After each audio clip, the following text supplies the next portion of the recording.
Hello everyone, welcome to stock market training. हमने हमारे पिछले वीडियो में सीखा cash flow shows exactly how much money a firm is getting after selling. Cash flow per share is much more important than EPS.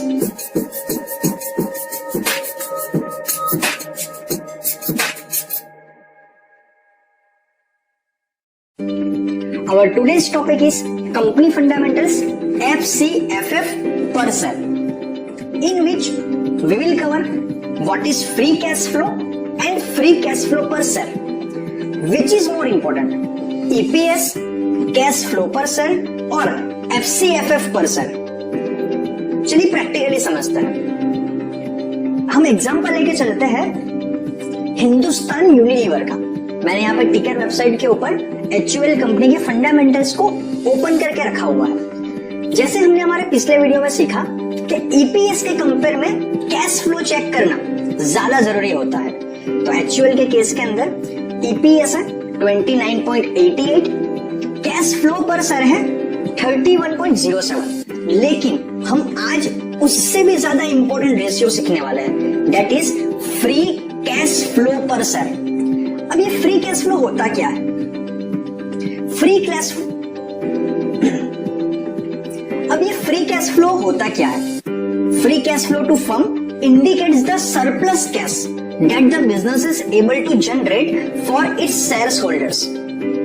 हमने जो profit earn किया उसमें से बहुत सारा पैसा हम वापस से बिजनेस में री इन्वेस्ट करते हैं और उसके बाद कितना पैसा ऐसा है कि जो हम फ्रीली खर्च कर सकते हैं उसे कहा जाएगा FCFF, free cash flow to firm. चलिए इसको एग्जांपल से समझते हैं।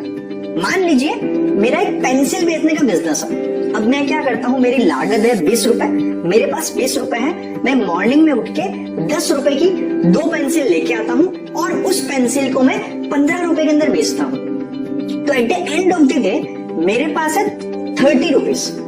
30 रुपए में से 20 रुपए मेरी कॉस्ट थी, तो यहाँ पे मेरी अर्निंग हो जाएगी 10 रुपीज।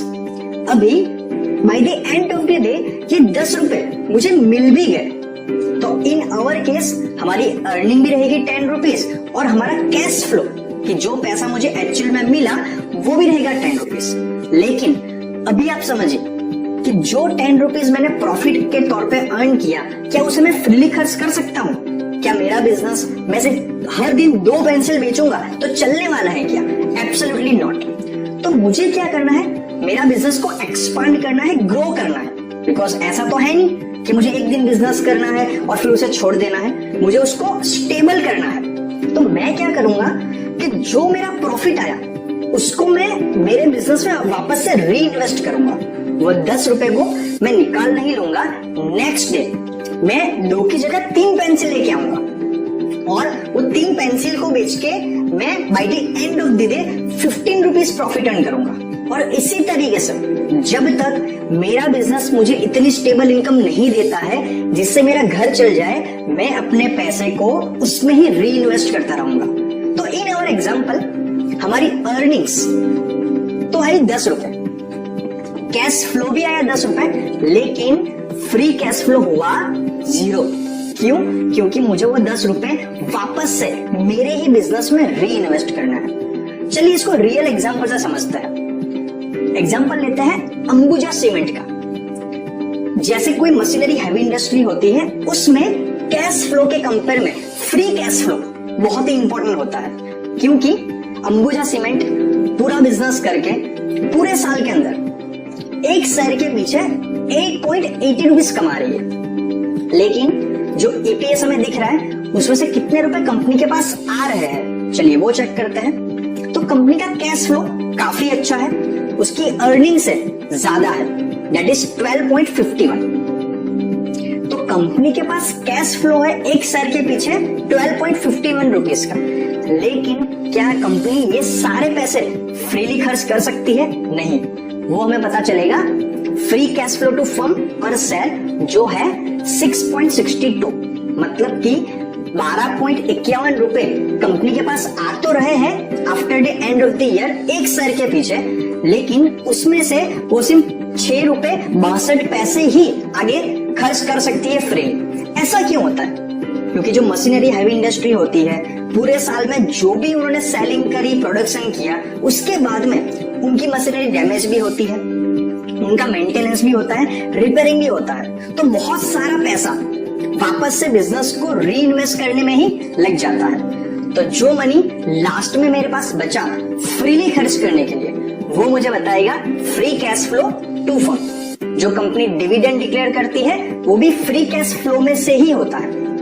चलिए दूसरा एग्जांपल लेके चलते हैं कि जहां पे EPS, cash flow and free cash flow में बहुत ही ज्यादा डिफरेंस है।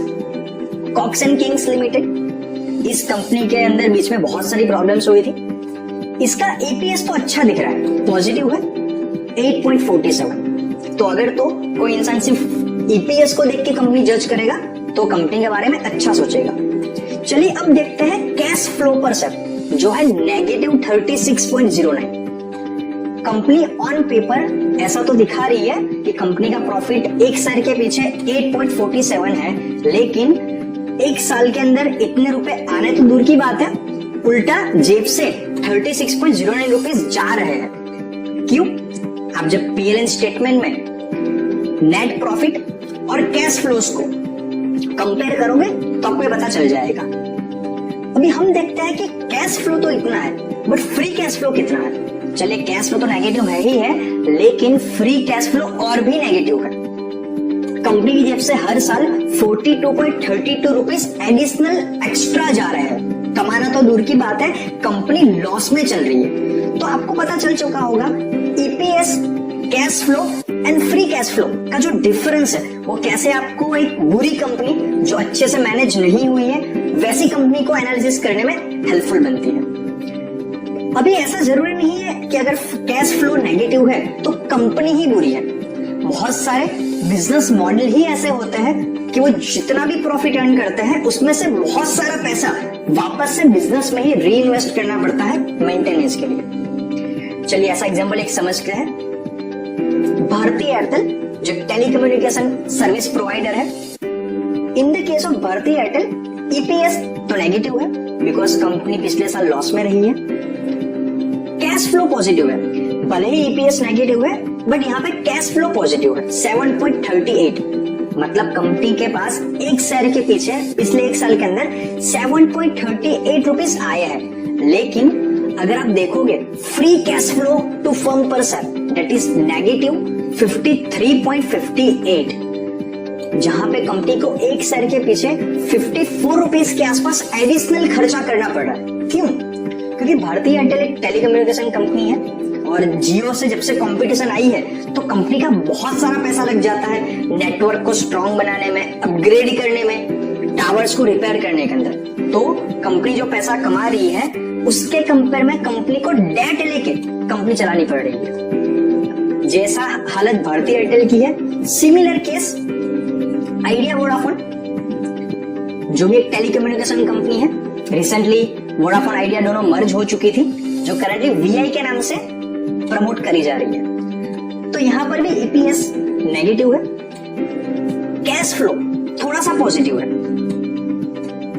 और free cash flow to firm पर शेयर और भी नेगेटिव है। अभी चलिए समझते हैं ऐसा क्यों होता है। फ्री कैश फ्लो नेगेटिव कैसे जा सकता है या कैश फ्लो नेगेटिव कैसे जा सकता है? तो चलिए हमारे पुराने एग्जांपल को ही आगे कैरी फॉरवर्ड करते हैं।